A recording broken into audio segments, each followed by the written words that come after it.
SUV on City Highway. The moment the police say led to a brutal attack on the driver of the SUV. Biker Edward Miasis also injured in the attack as the driver plowed through the crowd. 7 bikers now facing charges, one of them an undercover cop. Well, joining me now is Christopher Cruz's attorney, H. Benjamin Perez, and defense attorney Joe Tacopina, also Edward Miasis' family attorney, Gloria Allred. Welcome to you, a triumvirate of top lawyers. Let me start with you, Benjamin Perez, because it seems to me that Christopher Cruz, your client, is almost the fulcrum of all this, because in the video that we just watched there again, everyone's seen this now, he's the guy that slows down, that the SUV runs into, which seems to precipitate the whole thing. Now, your client's been charged with reckless driving and unlawful imprisonment. What is your position with him? Well, my position with my client is that he committed no crime. If you look at the video, you see that the bump that occurred between them was a slight bump.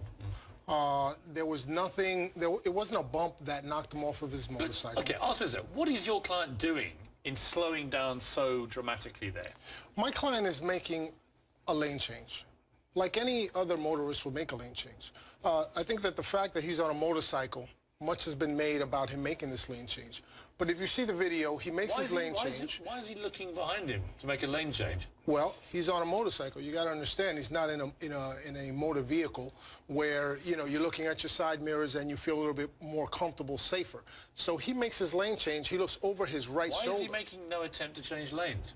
Well, if you look at the video, he looks over his shoulder twice, right? The first time he looks over his shoulder is over his right shoulder. And at that point, he's looking at the vehicle behind him. The second time he looks over his shoulder is his left shoulder, where he is, if you look at his head, it's pointing in the direction of the left lane. He's looking for a friend who is coming up behind him, and he expects to come right up in the left lane. And that is when the bump occurs. Okay, Joe Tacopina, you're not officially representing the Liang family, the SUV drivers and his family, but you're obviously, you have an opinion that is on their side. What do you make of this defense of Christopher Cruz? Look, you know, without obviously having had the benefit of speaking to Benjamin's client like he has, but from a video standpoint, I just don't buy it. I mean, he wasn't making a lane change. What do you think he's doing? They were surrounding that vehicle. Obviously, look, don't forget, this has been precipitated by 200 911 calls that these guys were riding, terrorizing the West Side Highway, Manhattan, one of the busiest streets in the country, in that sort of pack-like mentality, surrounding vehicles that got in their way. And that's exactly what they did here. And what I believe Mr. Cruz was doing was basically going to slow this guy down and basically surround these guys, which they eventually did. There's no indication he was changing lanes. He was looking not sideways. He was looking behind him, basically challenging the guy to come up to him. And what do you think of what Mr. Liang then did in terms of, obviously, he caused some injuries, some serious injuries to people. Well, he raced, and we've all seen the video. But do you think that there is a proper defense for what he did? Not only is there a proper defense, there's clearly, in my opinion, no wrongdoing. This is a tragedy, what you're seeing here. But what I'll say is this. The law is if he reasonably believed that he was in danger when he acted, then he's good to go. And understand this. Throw yourself into parent mode on top of that. He has a 2-year-old in the back. These guys have been surrounding his vehicle basically since the Midtown all the way past the George Washington Bridge. Clearly we're acting like a gang of thugs. And if you look at their track record and their history, they're so proud of their conduct. They post on YouTube, Piers, videos. They have a YouTube video on their own website of them doing this in 2011 to another vehicle, pounding the windows of another vehicle. Here's the problem with what Mr. Tacopina is saying. First of all, he is assuming that all of these bikers are together. He's assuming that this is a biker organization. Well, they are together. They all stopped together. They're all driving together. Right, but they're together the same way that if we're walking out of a baseball game, let's say Yankee Stadium, and everyone's walking to the train station, they're together in that sense. My client doesn't know any of those other bikers. It's not the same because they're doing an organized rally here. This is organized. Right, but this is not the rally. This is not the rally. Where we see this video coming up, everyone is heading north on the highway. My client doesn't know these other bikers that are around him. He's there with specific 2 to 3 other friends, and they're all heading north. He comes up. What would you have done, Benjamin Perez, if that had been you and your family? You got a family? Yes, I do have a family. Wife, children?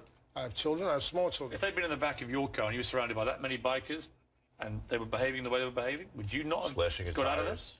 I would have assessed the situation. If I felt threatened the way that I think Mr. Liang felt threatened, then I would have locked the doors, raised my windows, and called 911 immediately. Easy to say. I don't think I would have done that. Gloria, let me turn to Gloria. But that didn't happen. But let me turn to Gloria Allred, because Gloria, we talked the other night about this. You represent obviously the family of Edwin Mieses. First of all, what is his condition today?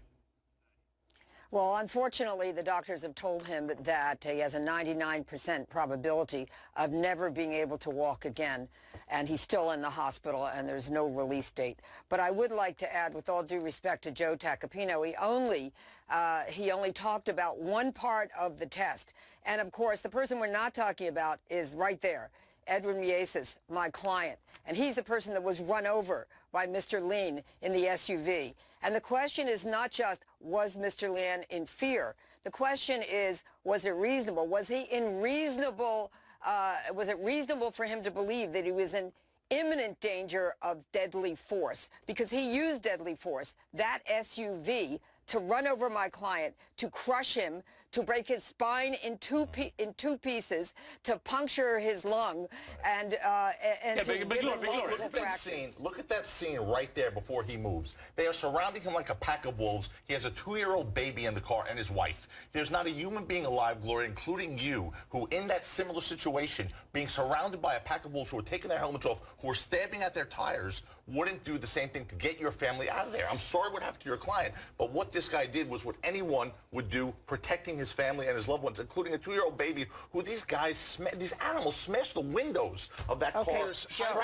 I think that when the facts come out. Joe, here's what you're ignoring, Joe, is that the test, and you know this test because you're a very good attorney, is was it reasonable for him to believe that it was that there was going to be imminent use of deadly force against him by my client, who was only standing in front of his car with his back to the SUV, telling everyone, move on, move out? Gloria, I've got to leave it there. But, I mean, I would point out again, as I did the other night, that your client did not have a motorcycle license. He's never had one. He shouldn't have been on the road to start with. He wasn't on a motorcycle. When he was hit, he was a pedestrian. Yeah, therefore, with all due respect, that's irrelevant. He wasn't walking there. He was part of that gang of wolves who had surrounded that vehicle. He was not part of any... He was not part... This will keep going. Not part of it. We will talk about this again. We'll keep going. But thank you all very much indeed for joining me. Coming next, the...